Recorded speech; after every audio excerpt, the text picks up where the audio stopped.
saya akan melakukan pengamatan atau percobaan lagi dengan menguji karbohidrat ya teman-teman. Nah, di sini saya sudah ada bahannya masing-masing di sini. Yang pertama ada tahu putih, ada telur putih, ada margarin, ada gula pasir, ada tepung terigu. Di sini ada kentang yang sudah dikupas bersih, kemudian ada apel, ada margarin, terus ada pisang dan ada nasi. Nah, hal yang pertama yang saya lakukan yaitu saya akan meneteskan ini namanya betadin ya teman-teman, atau rodinol. Nah, yang pertama saya akan meneteskan kepada tepung terigu. Nah, kedua saya akan meneteskan ke biskuit, terus ke tahu putih, ke telur. Nah, untuk telurnya hanya telur putihnya saja ya teman-teman. Kemudian gula pasir. Selanjutnya ada kentang yang sudah dikupas bersih, lalu apel. Selanjutnya kita teteskan ke margarin, lalu nasi hangat atau nasi putih ya teman-teman, boleh disesuaikan saja. Kemudian yang terakhir pisang. Nah, setelah semuanya sudah tertetes oleh rodinol atau betadin, sekarang kita tunggu ya teman-teman dalam waktu 10 menit. Nah, nanti kita akan lihat nih bagaimana perubahan dari warna jenis-jenis makanan tersebut setelah ditetesi oleh betadin. Itu teman-teman, kita tunggu ini selama 10 menit ya.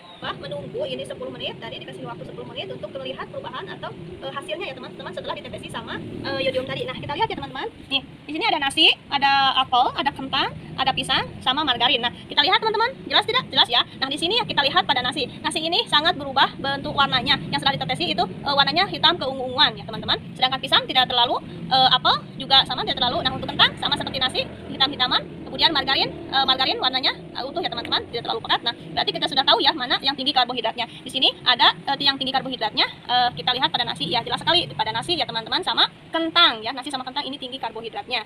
Nah, selanjutnya kita lihat teman-teman. Nah, ada tahu putih utuh ya teman-teman, tidak terlalu pekat hitam, ada telur, kemudian biskuit. Nah, untuk biskuit kelihatan ya teman-teman. Nah, untuk biskuit ini sangat hitam ya teman-teman, warnanya perubahannya sangat pekat sekali. Nah, sama seperti tepung terigu.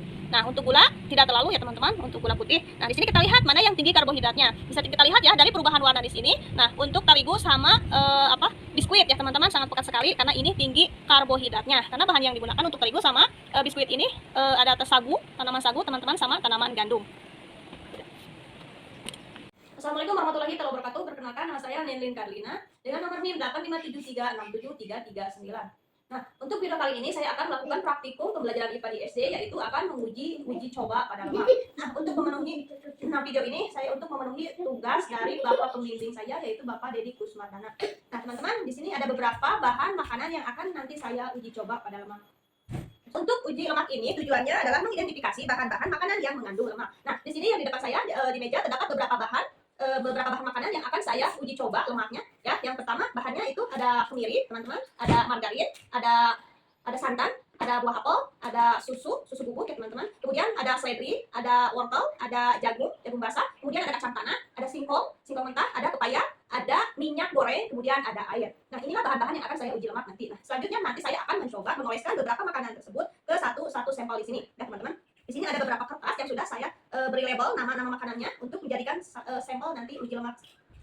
Nah, teman-teman, sekarang saya akan mencoba uji coba dari beberapa bahan makanan ini untuk dioleskan ke kertas sampel ya teman-teman. Nah, pertama di sini ada air.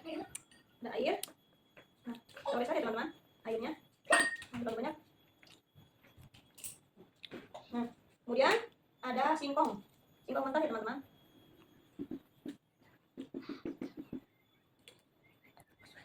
Nah, kemudian ada margarin, oles margarin sedikit ke sampelnya. Nah, oles sedikit. Nah, selanjutnya ada susu bubuk ya teman, ini susu kita oles. Ini susunya.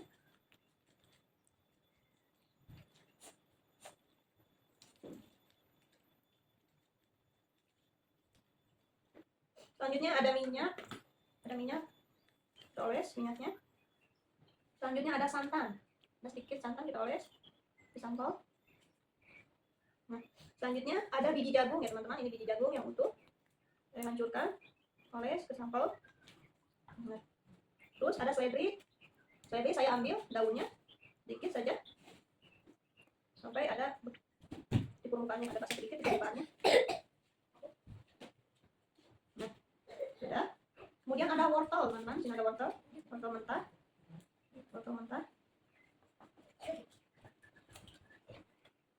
Nah, selanjutnya ada pepaya ya teman-teman. Nah, sini ada pepaya, oles pepayanya. kemiri ya teman-teman. Ini kemiri teman-teman, namun saya kemirinya tumbuk agak mudah untuk melarutkannya, menempelkannya. Nah, ini kemiri teman-teman. Kemudian ada kacang tanah teman-teman. Nah, ini kacang tanah ya teman-teman, tapi saya mengambil kacang tanah yang sudah ditumbuk karena lebih mudah untuk mengoleskan pada sambelnya. Nah, setelah sudah selesai, nah semua sudah selesai teman-teman, sudah ada beberapa sampel dari makanan tersebut. Nah, kita tunggu beberapa menit kemudian ya, nanti kita tahu perubahan seperti apa setelah kita menguji coba pada makanan tersebut dengan menggunakan kertas sampel ini. Tidak. Nah, teman-teman, setelah menunggu beberapa menit, dan ini hasilnya ya teman. Hasilnya. Nah, teman-teman, setelah saya menunggu beberapa menit dan sekarang saya akan melihat nih hasilnya seperti apa dan mana yang makanan mengandung lemak atau tidak. Nah, yang pertama kita lihat pada kacang tanah ya teman-teman. Di sini saya menggunakan lampu senter, cahaya senter, ini terlihat nih teman-teman. Nah, kelihatan ya teman-teman kalau mengandung minyak. Nih, itu ini mengandung lemak. Nah, selanjutnya untuk pepaya. Nah, ini pepaya teman-teman. Nah, tidak. Kemudian ada santan. Kita lihat ya teman-teman. Nih. Kemudian ada kemiri. Nah, itu ada minyak goreng ya teman-teman. Kita lihat menggunakan cahaya. Nah, selanjutnya ada susu bubuk ya teman-teman. Kita lihat perubahannya. Nah, kemudian ada wortel, sambal wortel. Kemudian ada seledri, sambal seledrinya. Kemudian ada jagung. Kemudian ada singkong teman-teman. Kemudian ada air. Ini terlalu banyak jadi pasang ya teman-teman. Air. Nah, yang terakhir ada margarin. Nah, setelah kita lihat ya teman-teman, saya menemukan ada beberapa jenis makanan yang memang mengandung lemak. Nah, yang pertama ini ya teman-teman, margarin. Nah, margarin ini jelas ya sekali mengandung lemak karena dia terlihat dari sampelnya itu hasilnya bening ya teman-teman, muncul bening, permukaannya itu bening seperti ini. Nah, kemudian ada kemirinya juga sama tuh teman-teman. Nah, kemudian ada kacang tanah itu sedikit ya teman-teman, tapi ini mengandung lemak. Nah, kemudian ada minyak goreng. Minyak goreng jelas ya teman-teman. Nah, kelihatan banget. Kemudian ini ada susu. Nah, susu. Nah, yang terakhir ada santan. Nah, ini hasilnya teman-teman. Ya, jadi makanan yang mengandung lemak itu, nah di sini jelas sekali ya, yang tinggi lemaknya itu ada margarin, ada kemiri, ada susu, ada minyak goreng, ada kacang tanah, dan ada juga santan. Nah, itulah beberapa makanan yang tinggi mengandung lemak.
ya.